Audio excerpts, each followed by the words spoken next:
قل اے محبوب آپ فرمائیے لو ان عندی ما تستعجلون به، اگر میرے پاس ہوتی وہ چیز جس کی تم جلدی کر رہے ہو، یعنی یہ عذاب میرے پاس ہوتا، لقضی الامر بینی و بینکم، تو مجھ میں اور تم میں کام ختم ہو چکا ہوتا، فیصلہ کر دیا جاتا، میں تمہیں ایک لمحے کی بھی مہلت نہ دیتا، اور جب دیکھتا کہ تم میرے رب کے گستاخ ہو، مخالف ہو، تمہیں فوراً ہلاک کر دیتا۔ لیکن اللہ تعالی حلیم ہے، وہ سزا دینے میں جلدی نہیں فرماتا، ڈھیل دیتا ہے۔ واللہ اعلم بالظالمین، اور اللہ ظالموں کو خوب جانتا ہے۔ وعنده مفاتح الغیب، اللہ ہی کے پاس ہیں غیب کی کنجیاں، چابیاں، لا يعلمها الا هو، انہیں وہی جانتا ہے۔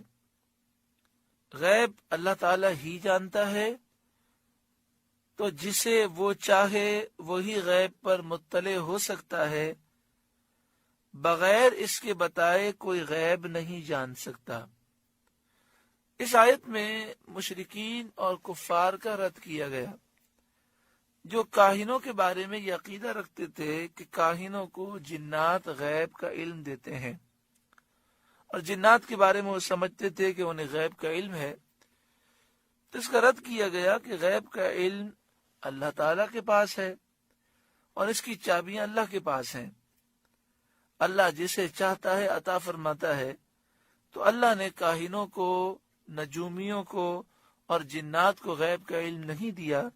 اللہ تعالیٰ نے اپنے محبوب بندوں کو یعنی انبیاء کو اور اولیاء کو غیب کا علم عطا فرمایا۔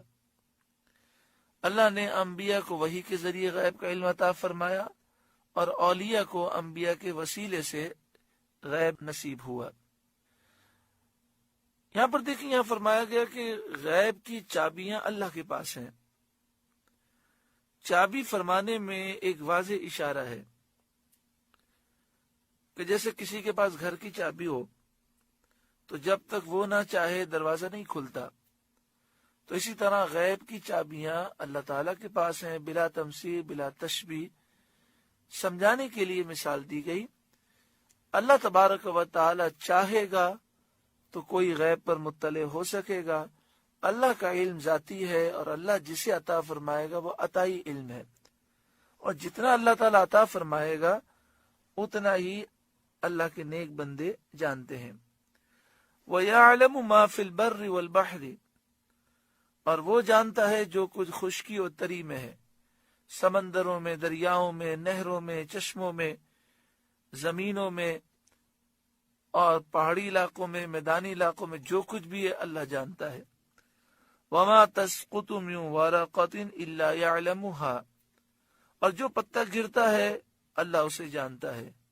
وَلَا حَبَّةٍ فِي ظُلُمَاتِ الْأَرْضِ، اور کوئی دانہ نہیں زمین کی اندھیریوں میں۔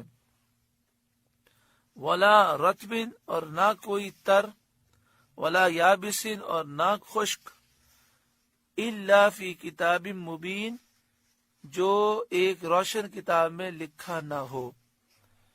یعنی زمین کے اندھیروں میں جو دانے ہیں، جو تر چیز ہے، جو خشک چیز ہے، سب روشن کتاب میں لکھی ہوئی ہے۔ صدر افاضل مولانا نعیم الدین مراد آبادی علیہ رحمہ لکھتے ہیں کہ روشن کتاب سے لوح محفوظ مراد ہے۔ اللہ تعالیٰ نے ما کانا و ما یکون کے علوم اس میں مکتوب فرمائے، یعنی لوح محفوظ میں جو کچھ ہو چکا، جو کچھ ہونے والا ہے، سب لکھا ہوا ہے۔ اور اللہ تعالیٰ اپنے نیک بندوں کو لوح محفوظ پر مطلع فرماتا ہے، اور وہ لوح محفوظ کو دیکھ کر، پڑھ کر ان علوم پر مطلع ہوتے ہیں۔